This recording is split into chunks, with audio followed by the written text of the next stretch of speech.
अस्सलाम वालेकुम भाई। ये डोलन फ्रिज का कंप्रेसर है और फ्रिज को जब हम चेक करने गए हैं तो वहाँ पे इसको हमने रिले के साथ चलाया है तो ये मैक्सिमम 2 सेकंड चल के बंद हो गया है। तो कंप्रेसर हमने काटा है, अभी आपके सामने है। ये रिले उतार कर हम इसको डायरेक्ट चलाते हैं और देखते हैं कि डायरेक्ट कैसे चलेगा ये। भाई मैंने पहले जितने भी कंप्रेसर के रिपेयर किए हैं उनको हमने डायरेक्ट ऐसे चलाया कि तीनों वायर हमने टर्मिनल में लगाए हैं और स्टार्टिंग टर्मिनल को रनिंग के साथ थोड़ा सा टच किया तो ये स्टार्ट हो जाते हैं और होना भी ऐसे चाहिए कि ऐसे स्टार्ट होते हैं। अभी इसको हमने चला के देखना है कि ये कैसे चलेगा।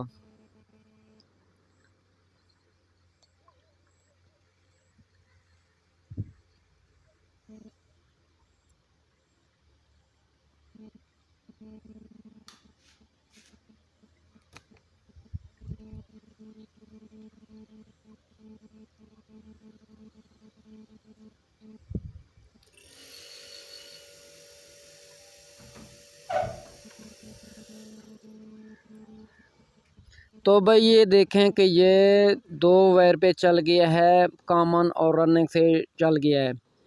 हालांकि इसमें तीसरे टर्मिनल की ज़रूरत ही नहीं पड़ी।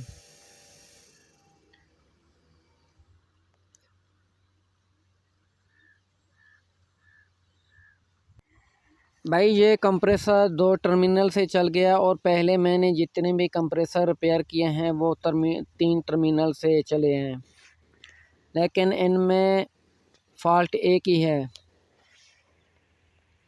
भाई अगर कभी आपका फ्रिज ऐसे हो जाए कि कंप्रेसर मैक्सिमम 2 सेकंड चल के बंद हो जाए तो आपका ये कंप्रेसर शॉर्ट हो गया है। आप अपने जेन्युइन कंप्रेसर को कभी भी चेंज ना करें, आप अपने कंप्रेसर को रिपेयर करवाएं और ये जेन्युइन वाइंडिंग में रिपेयर हो सकता है। ये मेरा एक्सपीरियंस है और मैं दावे से कहता हूँ कि आपका जो कंप्रेसर है जेन्युइन वाइंडिंग में रिपेयर हो जाता है। आप रिवाइंड मत करवाएं। भाई इस कंप्रेसर को हमने ग्राइंडर के साथ कट किया है, अभी आपके सामने ये मैं खोल रहा हूँ तो आप देखें ये इसका जेन्युइन वाइंडिंग है।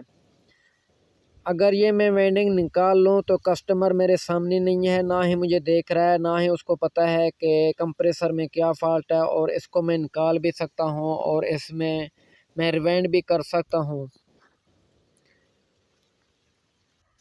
भाई एक चीज़ का मुझे पता है और मैं आँखों के सामने देख भी रहा हूँ कि वो चलने वाली चीज़ है और जेन्युइन है, तो मैं उसको क्यों निकालूँ।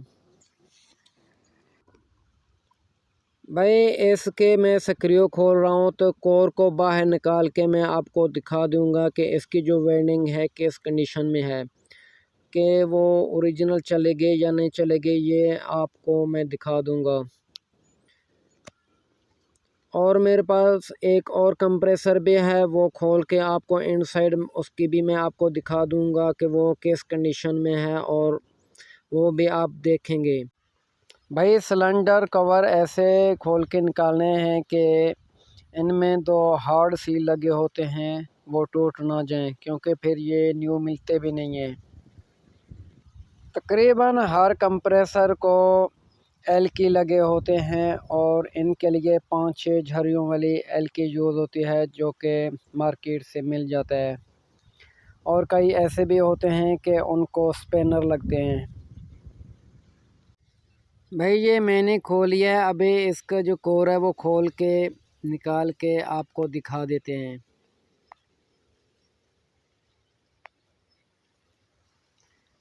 ये कोर बाहर मैंने निकाला है, आप इसको देखें।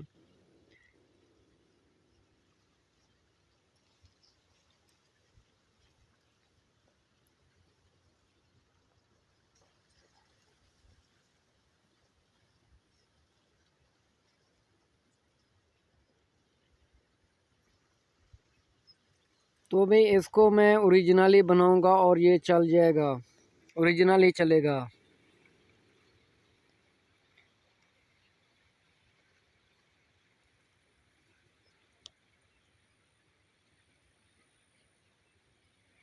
तो यहाँ पे देखें जो मार्किंग किया हुआ है, यहाँ पे ये जला हुआ है, इसी जगह पे ये डैमेज है, शॉर्ट है। इसको यहाँ से साफ़ करके इसको दोबारा से रिपेयर करेंगे यहाँ से। तो ये देखें कि रंग वगैरह सब उतरा हुआ है और कई कोयल टूटे भी हुए हैं। इनको दोबारा से टांके लगाएंगे और इस पर वार्निश करेंगे दोबारा। और वार्निश जो करेंगे ईपॉक्सी गिलियो की करेंगे। और ये हर कोयल में हमने ये स्लीप लगा दिए हैं।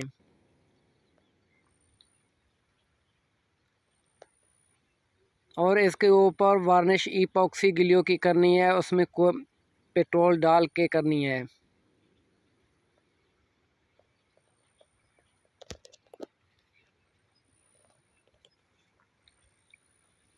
तो भाई ये हमने वार्निश करके इसको दोबारा से सेट कर रहे हैं और आपके सामने ही इसको चलाएंगे। भाई रिपेयर करने के लिए पहले इसको साफ़ करना है, पेट्रोल के साथ अच्छी तरह से साफ़ करना है, क्योंकि इसको एयर लगा होता है और ये सही तरह से रिपेयर नहीं हो पाता। आपने इसको पेट्रोल के साथ अच्छी तरह से धोना है, उसके बाद इसको खुश्क करना है, फिर इसको रिपेयर करना है कोयल को। और इपॉक्सी ग्लू भी फिर बाद में करना है, ऐसे ना हो कि इसमें एयर लगा हुआ और आप वार्निश कर दें तो वार्निश नहीं होगा ऐसे।